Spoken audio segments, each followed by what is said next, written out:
mandi, pakai pakaian yang bagus, pakai wewangian, ngedengerin khutbah, nggak ngelewatin pundak orang, maka yukafiruma menjadi kafaroh dosa bainal jum'ataini, di antara kedua Jumat.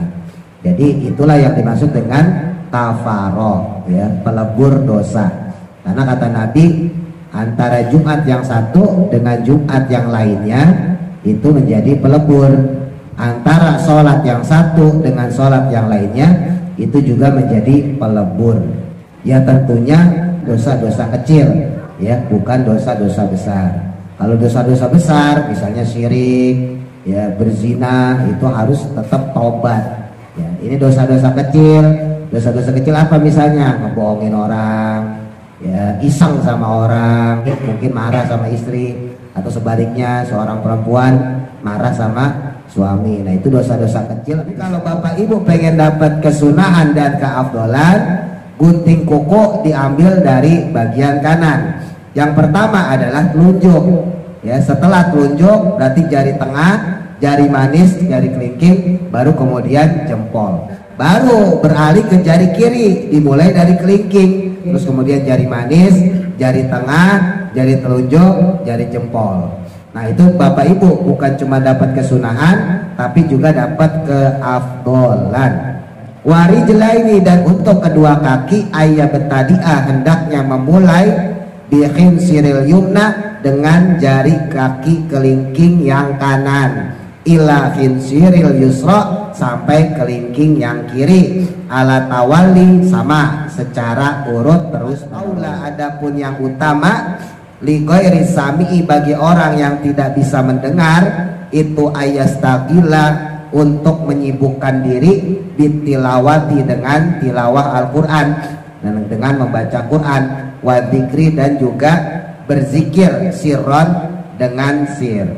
Nah, jadi insot atau mendengarkan khutbah secara penuh dari awal sampai habis itu bukan wajib bapak ibu, ya. Ini harus hati-hati, ya. Jadi sunnah. Nah, jadi kewajiban itu adalah mendengarkan sebahagian daripada khutbah. Bahkan buat orang yang tidak mendengar sekalipun, misalnya mic-nya mati, atau bapak ibu sholat Jumat di daerah, ya, di kampung, biasanya speakernya terbatas. Nah, kita yang dari jauh biasanya kagak dengar tuh. Nah, itu pun tetap sah dengan cara sekira-kiranya kita bisa mendengar si khotib itu bergerak-gerak bibirnya, ya, itu udah sah. Jadi nggak mesti harus benar-benar kita ngedenger gitu, ya, nggak.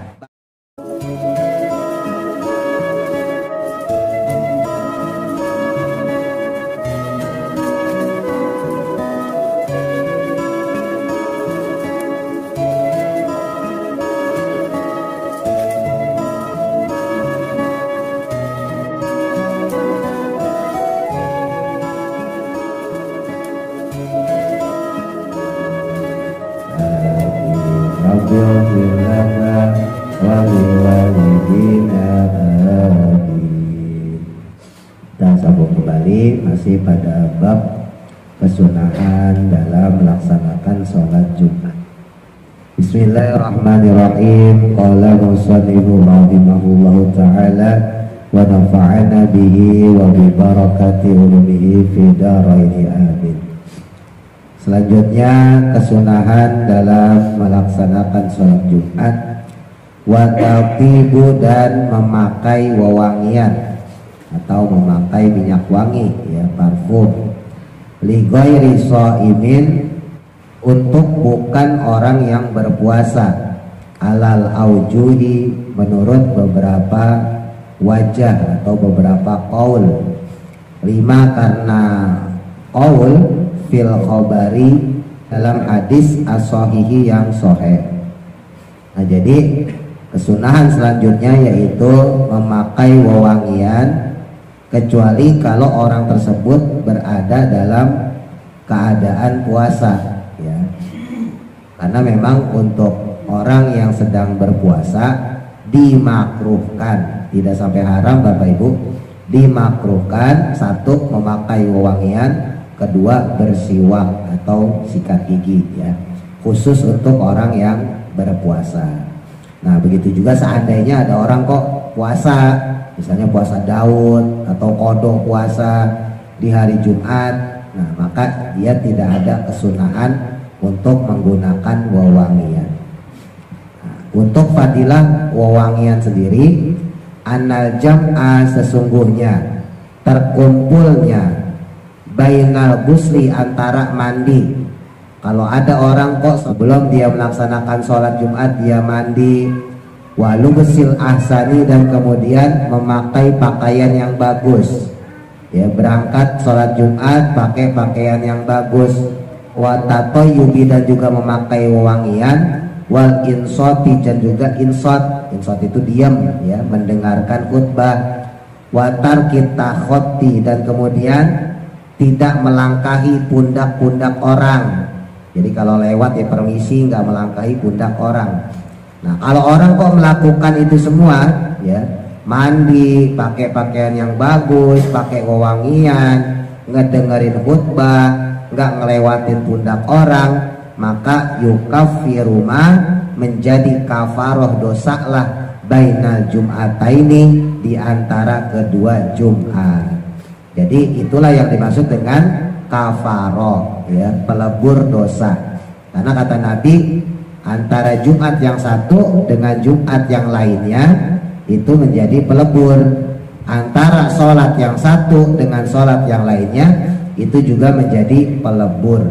Jadi seandainya sholat maghrib, ya, nah maka sholat maghribnya kita Bapak Ibu itu menjadi pelebur dosa dari asar ke maghrib. Kalau tadi kita sholat asar, maka kita punya pelebur dosa antara zuhur sampai asar. Tadi bapak-bapak yang sholat Jumat misalnya, atau ibu-ibu yang sholat zuhur, ya, maka itu juga menjadi pelebur dosa dari pagi sampai siang sampai zuhur tadi, gitu ya. Nah begitu pula dengan Jumatan. Jumatan itu juga menjadi pelebur antara dosa Jumatan yang sekarang sama dosa Jumatan yang kemarin. Ya tentunya dosa-dosa kecil, ya bukan dosa-dosa besar.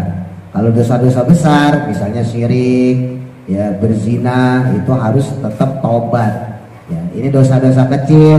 Dosa-dosa kecil apa misalnya? Ngebohongin orang, ya iseng sama orang, jahil sama orang. Nah, atau kita yang suami mungkin marah sama istri, atau sebaliknya seorang perempuan marah sama suami. Nah itu dosa-dosa kecil bisa dilebur dengan sholat, ya.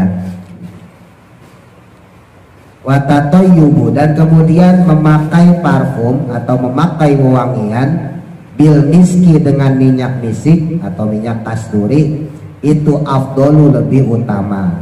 Jadi yang paling afdol adalah memakai minyak dengan jenis kasturi dengan minyak misik, ya, sering saya sampaikan Bapak Ibu misalnya beli apa gitu ya, melati ke mawar, hajar aswad, itu mah nggak ada di Arab. Di Arab itu cuma ada dua, ya minyak kasturi atau minyak misik itu, ya sama minyak jafaron. Selain itu mah buatan Indonesia, walaupun kadang-kadang dibawa sama orang yang dari pergi haji, pergi umroh, ya kadang-kadang dari sana dibawain apa gitu ya. Nah sebetulnya bukan buatan sana. Lah Arab itu kan tandus, sementara wewangian itu dibikinnya dari sari bunga. Nah sari bunga adanya di mana? Indonesia, ya kan? Nah, dibikinlah di Indonesia. Cuman ya diekspor, ya diekspor ke Arab Saudi. Sama orang Arab Saudi dijual ke jamaah haji, ke jamaah umroh. Nah, sama orang jamaah haji, jamaah umroh orang Indonesia dibawa lagi ke Indonesia. Lalu begitu aja terus. Aslinya mah enggak, orang di sana itu cuma dua minyaknya, ya kasturi, kijang, ya. Nah, itu dari kijang sama minyak jafaron. Selain itu nggak ada. Orang di sana nggak ada bunga dari mana? Sementara parfum itu kan dibuatnya dari sari bunga. Ya udah paling banyak ya di Indonesia udah, ya macem-macem. Nah tapi kalau buat Jumatan yang afdol adalah minyak kasturi atau minyak misik. Wala tusanu dan tidak ada kesunahan. Apa as-sholatu bersolawat alaihi kepada Nabi Muhammad sallallahu alaihi wasallam inda samihi saat memakai wewangian tadi. Bal hasuna tetapi yang bagus adalah itu al-istighfaru istighfar indahu di sisinya, kama qalahu sebagaimana menyatakannya Syekhuna guru kita, yaitu maksudnya Imam Ibnu Hajar Al-Haytami. Nah, ketika seseorang menggunakan minyak wangi atau setelah menggunakan minyak wangi, tidak ada kesunahan membaca sholawat, ya. Tapi bukan berarti nggak boleh, tetap boleh baca sholawat. Cuman kalau bicara kesunahan, ketika orang memakai minyak wangi atau setelah memakai minyak wangi, apa sunahnya? Sunahnya adalah istighfar. Lah bukannya sholawat itu sunnah? Iya, sholawat itu sunnah dari malam Jumat. Ya, dari malam Jumat Bapak Ibu sholawat kayak Allahumma sholli ala Muhammad atau sholawat apa aja ya, bebas sampai Jumat subuh. Nah nanti Jumat subuh terserah. Kalau misalnya Jumat subuh itu kita langsung mandi atau misalnya memakai wewangian, nanti ada beberapa fadilah. Di antaranya misalnya membaca istighfar atau membaca tasbih gitu ya. Jadi nggak sholawat sampai pas hari laksanakan sholat Jumatnya, enggak, tergantung waktunya. Nah di sini tadi disebutin, andai kata kok kita pakai wewangian, pakai parfum, pakai minyak wangi, maka kesunahannya adalah membaca istighfar, bukan membaca sholawat. Tapi boleh, bukan nggak boleh ya, boleh tetap kita baca sholawat di masjid sambil nunggu khotib, Allahumma sholli ala sayyidina Muhammad dan sebagainya boleh.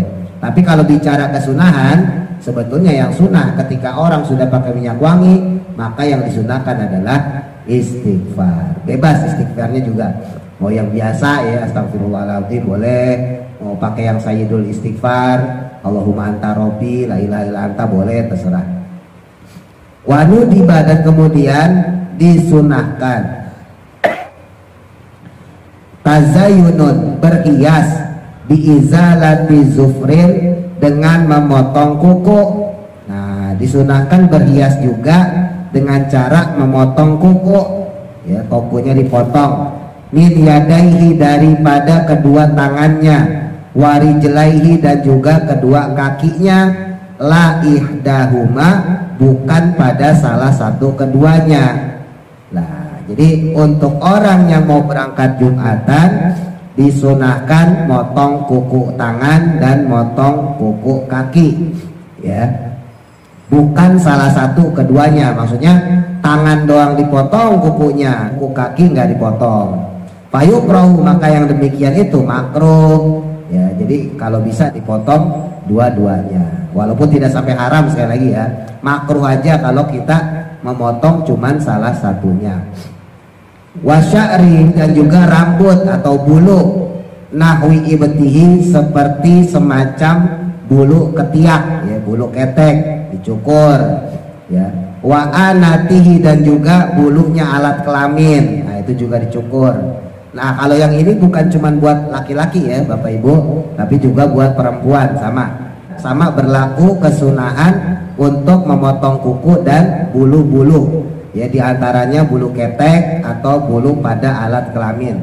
Lighairi muridi tadhiyati, untuk selain orang yang bermaksud udhiyah, maksudnya berkorban, ya, fi asri Zulhijjati, pada tanggal 10 Zulhijjah. Nah kalau Bapak Ibu niat berkorban dari tanggal 1 Zulhijjah, justru kagak ada kesunahan, malah makruh, ya. Kayak kemarin tuh misalnya yang korban ya, dari tanggal 1 Zulhijjah usahain jangan potong kuku, jangan cukur rambut, jangan cukur kumis, ya, bulu ketek, macam-macam semuanya lah, ya. Bukannya haram ya, ya makruh, ya, karena semuanya itu bagian pahala kita. Jadi gampangannya kalau kuku kita gunting, ya, terus kumis, jenggot, bulu ketek misalnya kita gunting, rambut kita gunting, maka kita kehilangan pahala, gitu maksudnya. Ya, kalau pengen pahalanya penuh, sebanyak pahala anggota tubuh kita, ya jangan dicukur dulu, itu maksudnya ya. Tapi bukan sampai haram, ya, cuman makruh aja. Nah ini jadi disunahkan bukan cuman untuk kaum laki-laki, tapi juga untuk kaum perempuan disunahkan. Wadzalika dan adapun hal tersebut itu lil ittibai untuk mengikuti sunnahnya Nabi Sallallahu Alaihi Wasallam. Wa yaqusu dan juga sunnah mencukur syaribahu akan kumisnya, ya, hatta tabdua sampai kelihatan apa humratus safati warna kemerahannya bibir. Jadi dicukurnya kumis ini ya sampai benar-benar halus ya, dikerok lah mungkin ya. Jadi supaya sampai kelihatan merahnya bibir. Wa izalati rihin dan juga menghilangkan bau. Wa wasakhin dan juga kotoran. Ya, menghilangkan bau badan itu juga disunahkan di hari Jumat, dan juga menghilangkan kotoran. Maksudnya apa ya? Daki ya. Mandinya maksudnya yang bersih. Wal mu'tamadu dan adapun qaul yang mu'tamad, qaul yang kuat itu fi kaifiyati taqlimil yadaini, dalam tata cara memotong kuku kedua tangan, itu ayyabtadi'a hendaknya orang tersebut memulai bimasbihati yaminihi dengan jari telunjuk kanannya, ila hinsiriha sampai kepada kelingkingnya. Nah ini penting nih, kalau cuma dapat sunnah doang ya udah gunting kuku biasa. Tapi kalau bapak ibu pengen dapat kesunahan dan keafdolan, gunting kuku diambil dari bagian kanan. Yang pertama adalah telunjuk. Ya, setelah telunjuk berarti jari tengah, jari manis, kemudian kelingking. Summa ibhamiha, barulah kemudian jempolnya. Jadi jempol belakangan ya. Jadi jari telunjuk, jari tengah, jari manis, jari kelingking, baru kemudian jempol. Summa insiri yasariha, kemudian kelingking jari kirinya, baru beralih ke jari kiri, dimulai dari kelingking ila ibhabiha sampai ke jempol kirinya, ala tawali secara urut ya. Nah, jadi setelah beralih ke kiri, nah kalau kiri diambil dari kelingking, terus kemudian jari manis, jari tengah, jari telunjuk, jari jempol. Awalnya dari kanan telunjuk, jari tengah, jari manis, kelingking, baru kemudian jempol, lalu beralih ke jari kiri, kelingking, jari manis, jari tengah, jari telunjuk, baru jempol. Nah itu bapak ibu bukan cuma dapat kesunahan, tapi juga dapat keafdolan. Warijlaini dan untuk kedua kaki ayyabtadi'a hendaknya memulai bihin siril yumna dengan jari kaki kelingking yang kanan, ila hinsiril yusra sampai kelingking yang kiri, ala tawali sama secara urut terus menerus.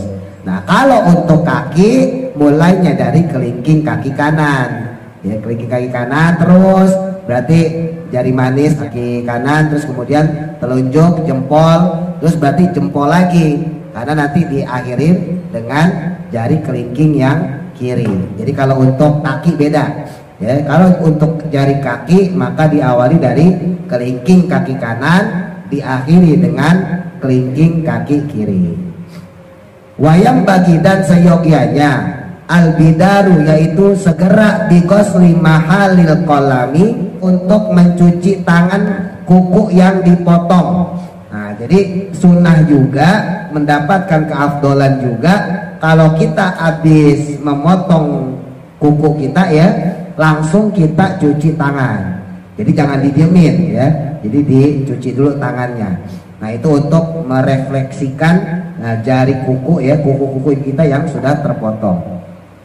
Wa insanu dan disunahkan fi'lu dzalika akan melakukan hal tersebut, melakukan tadi ya, gunting kuku, cukur kumis ya, terus bulu ketek ya, bulu alat kelamin dan sebagainya, itu disunahkan mulai yaumal khamisi dari hari Kamis, au bukrotal jum'ati ataupun di pagi harinya hari Jumat.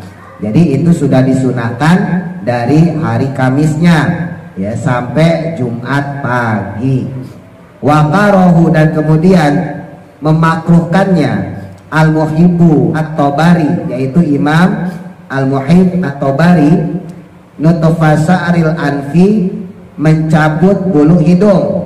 Nah menurut Imam at-Tabari makruh kalau untuk bulu hidung dicabut ya. Beda sama bulu ketek. Kalau bulu ketek ada kesunahan dicabut. Jadi bukan dicukur, bukan digunting, tapi dicabut. Nah kalau untuk bulu hidung itu makruh dicabut. Ya sakit juga ya bulu hidung ya. Ola maka berkata beliau, bal yakusuhu tapi mencukurnya. Nah untuk bulu hidung maka sunahnya mencukurnya. Li hadisin karena adanya hadis fihi di dalamnya. Ola berkata Asy-Syafi'i, Imam Asy-Syafi'i radhiyallahu anhu, man siapa orang nazufa yang dia bersih saubahu akan pakaiannya. Kata Imam Asy-Syafi'i, siapa orang yang bersih pakaiannya maka qalla humuhu sedikit kesusahannya. Waman dan siapa orang toba yang harum rihuhu wanginya zada maka bertambah apa akluhu akalnya. Tuh. Kalau pengen kagak kesulitan ya, maksudnya senang, maka pakailah pakaian yang bersih.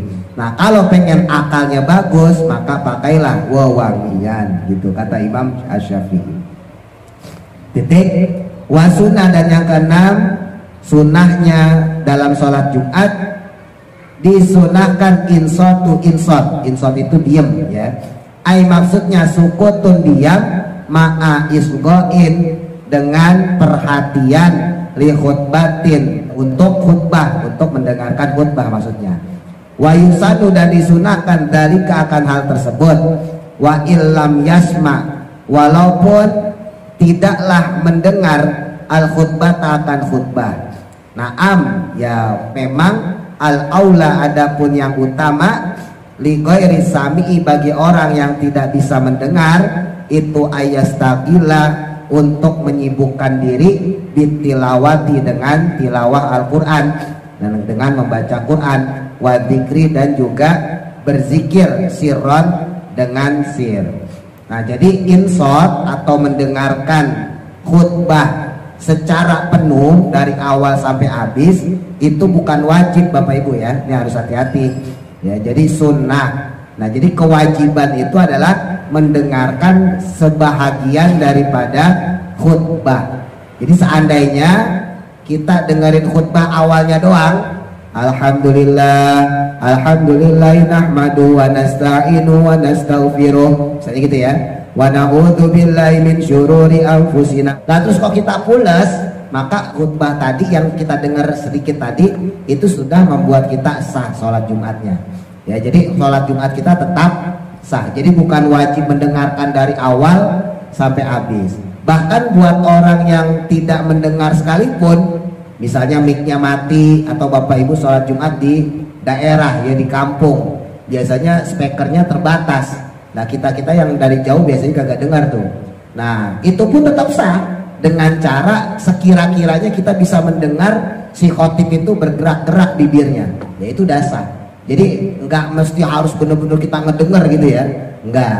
Bahkan disebutin di sini, andai kata suara itu sangat pelan, ya kita terhalang sebagai makmum, sebagai pendengar dari suara si khotib, maka ada juga kesunahan untuk membaca Quran atau membaca zikir secara sir, ya secara pelan. Kalau memang ada hambatan kita mendengarkan khutbah. Lagi-lagi ini menegaskan berarti tidak ada kewajiban untuk mendengarkan sepenuhnya dari awal khotib sampai selesai ya. Tapi yang diwajibkan hanya sebahagian saja. Cuman memang sunnahnya, yang afdolnya yaitu kita mendengarkan khutbah dari awal sampai habis gitu. Wa yukrahu dan dimakruhkan apa al-kalamu berbicara, wala yahrumu tapi tidak diharamkan, khilafan ya berbeda hal tersebut lil a'immati sesuai dengan Imam as-salasati. Nah, makruh hukumnya untuk berbicara ketika khotib naik mimbar, jadi bukan haram. Kalau haram mah dosa ya. Nah ini makruh. Kalau makruh berarti ditinggalkan mendapatkan pahala, dikerjakan tidak berdosa. Makanya misalnya gitu ya, ada sebagian di masjid kita misalnya gitu, ketika lagi Jumatan kotak amal dijalanin ya nggak apa-apa. Cuman yang bagus kotak amal itu dijalankan sebelum khotib naik mimbar. Jadi azan pertama sudah dijalankan kotak amalnya. Cuman seandainya itu kotak amal baru dijalankan, ya seperti umumnya orang biasanya pas azan kedua, ya kan, azan kedua pas Jumatan kan biasanya lebih cepat.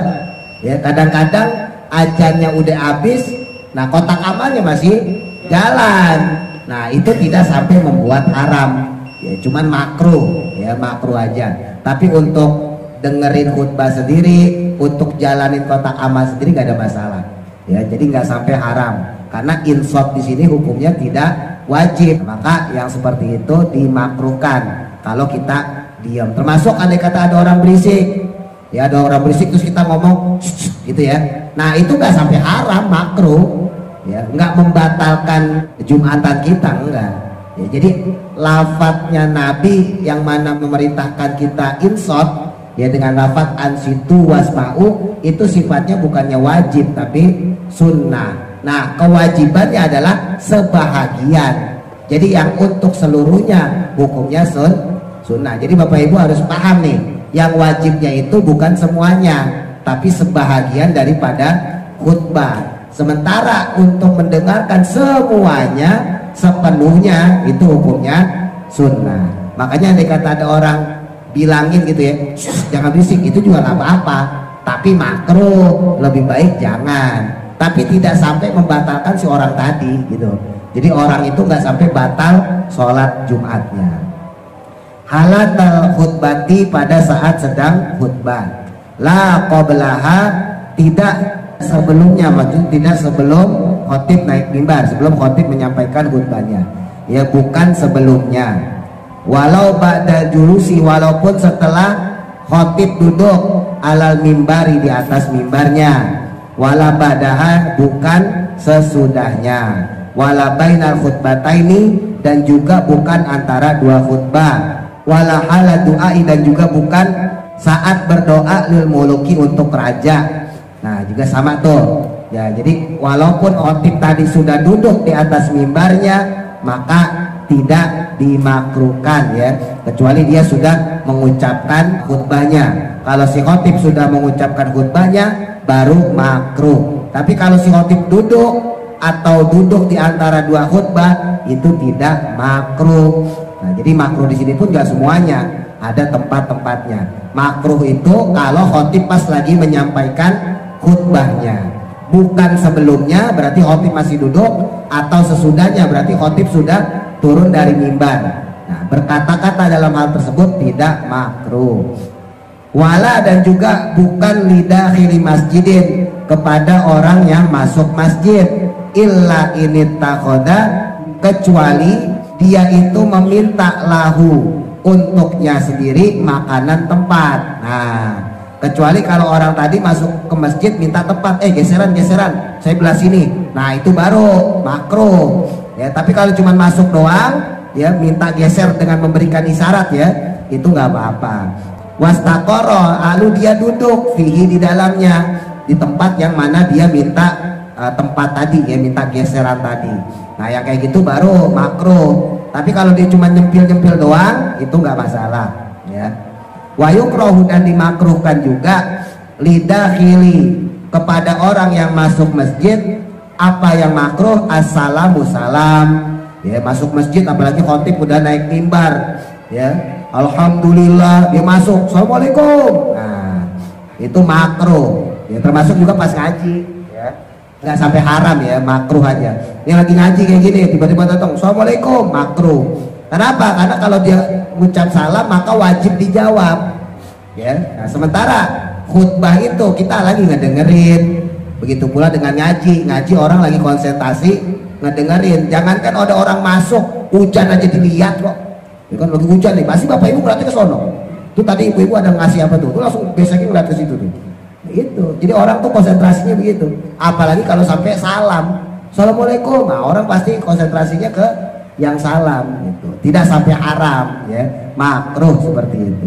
Wa ilam yakhud li nafsi, walaupun tidak mengambil untuk dirinya makanan suatu tempat, walaupun dia ngucap salam cuman sekedar salam doang, bukan minta tempat supaya bisa duduk di waktu Jumat tadi. Listiqolil musallami, karena saat dimana sibuknya orang yang diberikan salam alaihim kepada mereka.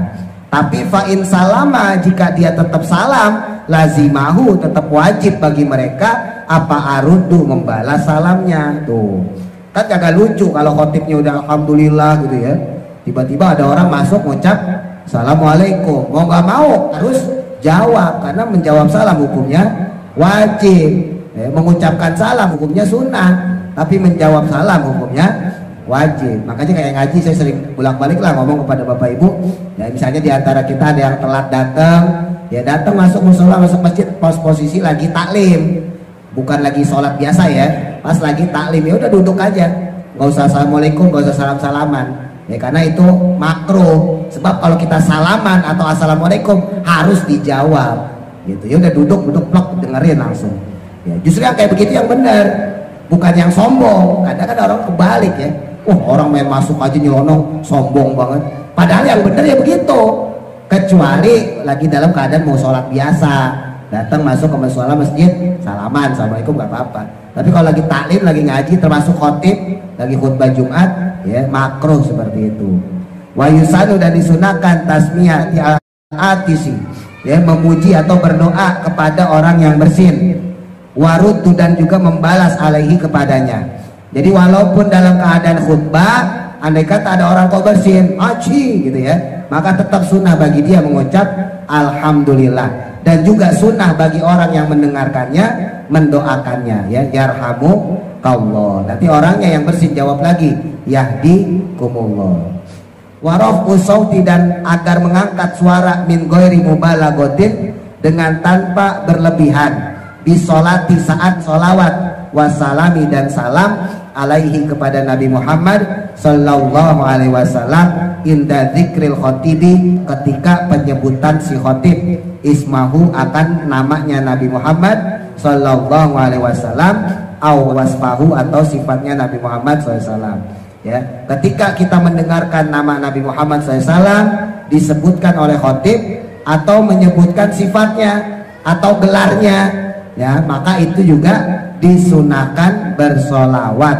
Tapi solawatnya pelan-pelan, tidak terlalu berlebihan ya. Jadi kalau diucapkan itu saja gitu ya, kepada junjungan kita baginda Nabi besar Muhammad sallallahu alaihi wasallam, ya udah kita tetap disunahkan bersolawat, Allahumma sholli ala sayyidina Muhammad. Jadi nggak mentang-mentang tuh khotib lagi khutbah terus diharamkan semua Bapak Ibu, enggak gitu ya.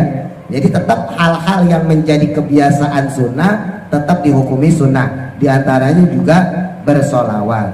Qala, berkata syekhuna guru kita, wala yabaudu, dan tidak jauh berbeda pula halnya nudbut tardi, yaitu sunnahnya berdoa untuk memintakan ridho ya, radhiyallahu an, maksudnya anis sahabati, kepada para sahabat, bila raf'i sautin, dengan tanpa mengangkat suara, maksudnya jangan sampai berlebihan ya. Jadi termasuk ketika kita mendengarkan sahabat disebut, kan pasti sebutin tuh ya, alwardallahumma an albati khulafai rasyidin sadatina Abi Bakrin wa Umar wa Utsman wa Ali. Nah kita disunahkan tardi, namanya tardi itu mengucapkan radhiyallahu anhum, bukan radhiyallahu an ya, tapi anhum, karena semua.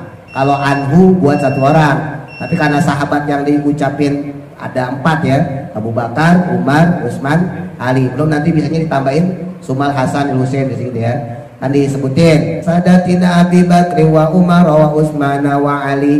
Nah kita disunahin radhiyallahu anhu gitu ya. Terus disebutin lagi wa abaqiyatu, seterusnya ya, wa tabi'in wa tabi'in wa tabi'atum bi ihsanin ila yaumiddin gitu ya. Nah itu disunahkan. Jadi nggak mentang-mentang khutbah terus kita diem doang, gitu enggak. Wakada, dan demikian pula ataminu, yaitu membaca amin li du'ail khotibi, untuk doanya khotib. Doanya khotib juga disunahkan membaca amin. Jadi intinya segala hal yang biasa dilakukan pada Jumatan itu juga disunahkan pada selain Jumatan. Ya seperti tadi misalnya ketika bersin, termasuk tadi salam, itu juga berlaku di luar Jumatan. Jadi ada hal yang sama ya ketika dia dilakukan di Jumatan dan di luar sholat Jumat. Wallahu a'lam. Mudah-mudahan manfaat. Al-Fatihah. A'udzu billahi minasyaitonir rajim. Bismillahirrahmanirrahim. Alhamdulillahi rabbil alamin.